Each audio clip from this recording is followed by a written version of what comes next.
Ukrainian President Volodymyr Zelensky delivered a virtual address to Congress today as Vladimir Putin's invasion of Ukraine continued to sputter, leaving hope that there can be a diplomatic solution to the conflict. For more on this, it's time for a closer look.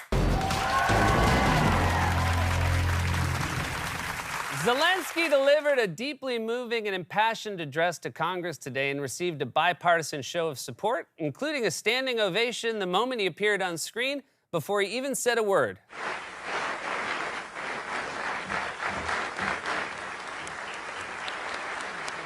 I can say with absolute certainty that's the warmest reception anyone has ever received on Zoom. I wish I got a reaction like that from my staff when I joined a virtual meeting. Most of the time, they have me muted, which becomes clear when it's their turn to talk. Okay, Emily, let's hear what you have. Emily? Emily? Emily, Emily, I see you looking at... Emily. Emily, did someone just serve you a hamburger? Emily, are you at a restaurant? Or even worse, when a member of my staff zooms into a meeting, and again, this is 100% real screenshot from their bed. Like our cue card guy Wally did during a respect in the workplace training. And just to confirm, that is Wally, and not, as I originally thought, Wally's thumb on the lens. In fact, we drew a face on a thumb just to see what that would look like.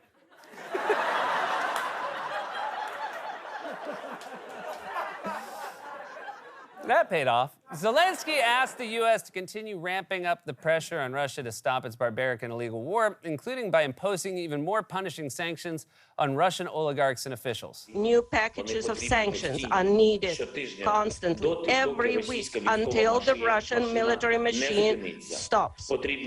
Restrictions are needed for everyone on whom this unjust regime is based.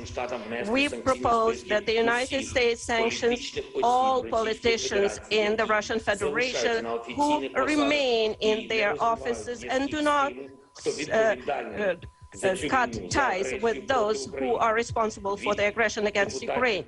And you can understand why Zelensky is calling for additional sanctions, because the ones we've already imposed have squeezed Russia's economy. They've been cut off from the international banking system. Oligarchs are having their yachts seized. Even fast food chains like Pizza Hut and KFC are pulling out of the country. This KFC, by the way. They still have the other KFC, Kamchatka Fried Chicken. Their secret recipe is one spice and it's sawdust.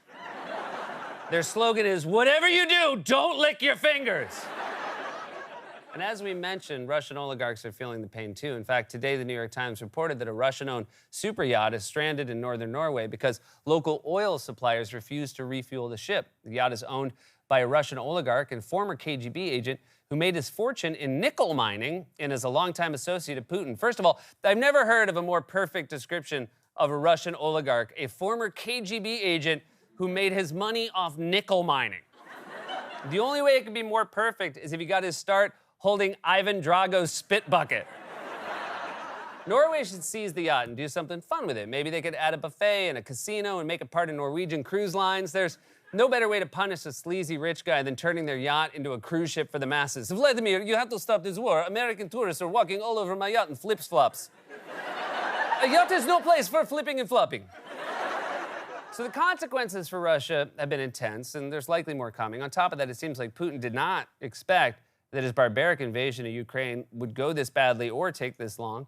As one report put it yesterday, Putin thought Russia's military could capture Kyiv in 2 days, but it still has it in 20, which explains the new law he passed that changes the entire month of March to 1 day. In Russia, it's always Monday now. That's why the Russian Garfield is always so miserable. Also, they're out of lasagnas, so he was forced to eat Kamchatka Fried Chicken. Putin clearly didn't expect such stiff resistance from Ukraine, and there are several reasons for that. But one may be that after more than 2 decades of consolidating power, Putin's intelligence officials knew well enough that the fight for Ukraine would not be easy, but they didn't want to tell him the truth. That doesn't surprise me. You think anyone around Putin ever gives him bad news? Does my butt look big in these pants? Remember, I know where family lives. He probably thinks his childhood dog is still alive. My advisors tell me Gorky went to live at farm upstate. He is now 57. Very successful, owns nickel mine, has super yacht. Just take a look at the faces on his most senior officials whenever he has to meet with them in public. I mean, that's not the vibe of a group of people who've just been told, there are no wrong answers here. Last time I looked around a room and saw facial expressions like that, I was at my gastroenterologist's office. And by the way, I can make colonoscopy jokes now because I'm 48, which used to surprise people, you know, before COVID. I mean, look at me from back then. I looked like the kid from Belfast. And now I look like the grandpa from Belfast. I never got to meet Jamie Dornan in Belfast. I said to my wife, do you think I look a little bit like Jamie Dornan? And she said, after what happened to him?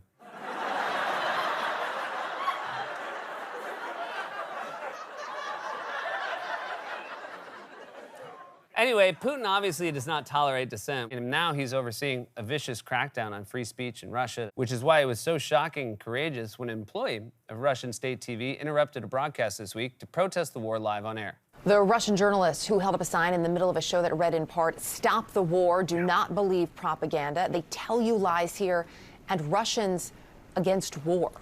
The program appeared to quickly cut away to video. Yeah, I bet they cut away. They cut away faster than SNL did when Ashley Simpson was busted lip syncing. Lorne Michaels still doesn't know that happened. And if you're thinking, well, now he does because you just said it, I'm sorry to tell you, Lorne doesn't even know the show exists. He still thinks Colin Jost is subbing for me while I'm on my honeymoon. But I mean, look at that. That is an incredibly brave protest, knowing the likely consequences. In fact, it's hard to fully grasp just how brave that is because we take free speech for granted here. Usually the only interruptions from someone holding a sign on this show are from Wally.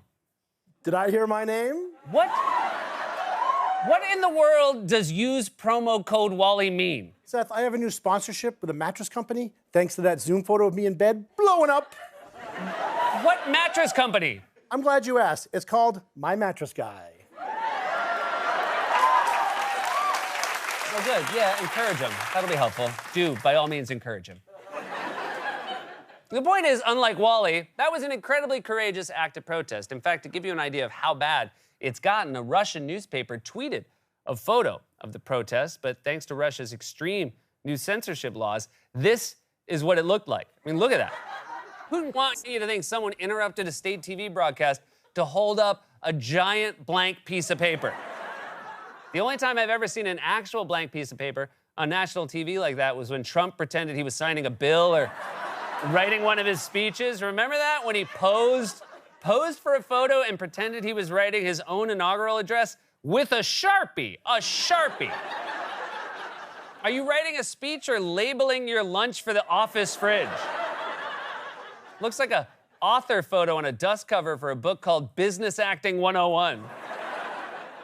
Putin clearly miscalculated, in part because he's so isolated from reality. Now, the blowback has been so intense, Russia has been cut off from the global financial system, and even fast food chains are pulling out. So if you go to KFC in Moscow and they tell you it's definitely chicken, just remember their new slogan. They tell you lies here. This has been A Closer Look. God's Love We Deliver cooks and brings over 2 million meals a year to men, women, and children living with HIV/AIDS, cancer, and other serious illnesses, and they need your help now more than ever. If you're watching this online, you can hit the donate button. Stay safe. Get vaccinated. We love you.